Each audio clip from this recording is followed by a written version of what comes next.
ñenn ñi sax xëy na peut-être sax defuñ armée mais pour utiliser leen pour jàmmarloog population bi ci les tensions politiques yi fi amoon entre 2021 et 2024 Macky Sall recruté woon en masse ay doomi aadama ministère bi mu ñëwee dakkal na ces contrats là yi nga xam ne yu ci bari sax arrivé woon na à terme bi loolu amee c'est le même site Afrique Confidentielle je répète moo titré si sitam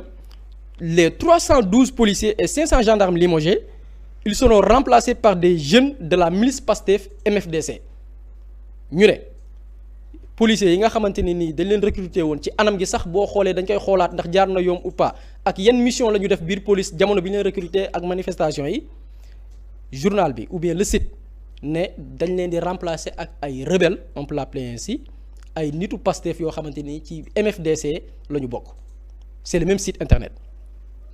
et dañuy taxaw je continue avec ce même site Afrique Confidentielle dañ ko créer pour que les Sénégalais comprennent benn site la bu ñu créé pour servir de propagande dafa amoon beneen site boo xam ne c'est sérieux Confidentiel Afrique boobu c'est un site boo xamante ne nii c'est reconnu site bu sérieux basé à Dakar am des correspondants partout au niveau de la sous-région en Côte d'Ivoire à Bamako même dans les pays européens am nañ fa des correspondants c'est un média sérieux bu am siège am directeur de publication am rédacteur en chef seeni correspondants seeni journalistes xam nañ leen bu ñu publier sur le site mën nga dugg xam ban journaliste moo ko publier mu am benn site bu ñu créé tuddee ko Afrique Confidentielle pour copier le même site bi nga xam ne c'est un site sérieux pour jox ko une certaine crédibilité tuddee ko afriqueconfidentielle.com boo xam ni amul siège amul directeur de publication amul rédacteur en chef amul journaliste site bi boo fi duggee doo gis benn signature boo xam ne journaliste moo ko def dañ ko créer pour mu servir de relais parce que si vous vous rappelez c'est pas la première fois ñenn ñi di utiliser ce genre de stratégie si vous vous rappelez en 2019 à la veille de l'élection présidentielle dañu utiliser woon la même méthode dañu utiliser benn site boo xam ne mi ngi au niveau du Ghana ñu tuddee ko Ghana moderne ils ont utilisé ce site publié benn article ne Ousmane Sonko dañ ko ger kilo oil ñoo ko jox xaalis pour que mu battre campagne bu ko defee bu faloo jël pétrole ak ressources yu yëpp yoo xamante ni Sénégal moom na ko jébbal leen ko on a utilisé ce site pour mu servir de relais après yenn journal ñoo ko utilisé y a l'Observateur qui l'a repris et Yerim Post parce que c'est une stratégie pour boo bëggee véhiculer benn fausse information manipuler la masse dañuy servir ci beneen site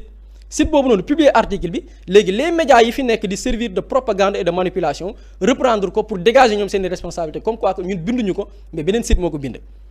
ci même logique ou bien même yoon la ñu inscriraat jamono jii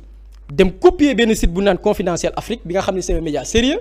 créer beneen média boo xam ne mi ngi tudd Afrique Confidentielle bi nga xam ne amul directeur de publication amul journaliste amul rédacteur en chef amul siège kenn mënu leen identifier ñuy xëy suba ngoon di véhiculer de fausses informations mu am des médias ici au Sénégal yoo xam ne nag ñoom ñooy servir de relais ñooy jàllale ces fausses informations c'est la même chose le Zik FM def publier une information boo xam ne mi ngi jugee ci média boo xam ni li muy dox suba ngoon mooy taal Sénégal li muy dox suba ngoon mooy créer conflit li muy dox suba ngoon mooy susciter ou bien inciter ci li nga xam ne mooy rébellion ak coup d'état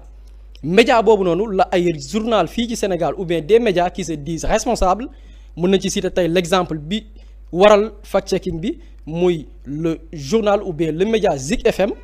publier ko seen site reprendre même article bi nga xam ni c'est un média insérieux média boo xam ni kenn mënu ko identifier léegi loolu nag dañuy ñëw ci responsabilité junj naa ko sama début intervention responsabilité média tey le média concerné ñi ngi am des soutiens de la part de certaines personnes yu bokk ci corporation bi mais tey dañuy taxaw ci responsabilité média ou bien responsabilité journaliste tey bu ñu jëlee la personne concernée muy Simon Faye il est rédacteur en chef de Zik FM et Sen TV tey lan la code de la presse wax ci responsabilité boo occuper fonction yooyu ci benn média dañ ne le directeur de publication et le rédacteur en chef assurent le respect au sein de l'organe de presse écrite des règles d'éthique et de déontologie yow rédacteur en chef bi lépp luy sàmmonteeg charte wala loi wala yoon wala droit te këyit yi nga xamante ne nii mooy régir métier tasum xibaar yow yaa ko war a surveiller ba xam jaar na yoonam déet et lan la déontologie wax déontologie journalistique boo demee ci code bi dafa ne article 13 le journaliste et les techniciens des médias ne doivent pas déformer les faits. Deuxième point, le journaliste et les techniciens des médias ne doivent pas publier des informations des documents, des images et des sons dont l'origine n'est pas connue d'eux. ki nga xam ne dafay yëngu ci xarala yi ci wàllu média moo xam jël image la son wala ki nga xam ne moom dafay tas xibaar soit ci mbind wala ci lu ñu mën a gis kooku warul joxe information boo xam ne moom ci wàllu boppam xamul source bi. Et pourquoi cette précision plutôt est importante? Simon Faye, par la voix de son avocat, nee na Simon Faye en tant que rédacteur en chef de Zik FM et Sen TV, il ne connaît pas le site. xamul site bi nga xamante ne nii moom la ñu utiliser seen information jàllale ko ñoom seen page Facebook. Là c'est une question d'irresponsabilité, c'est une question de méconnaître ou bien ci tayef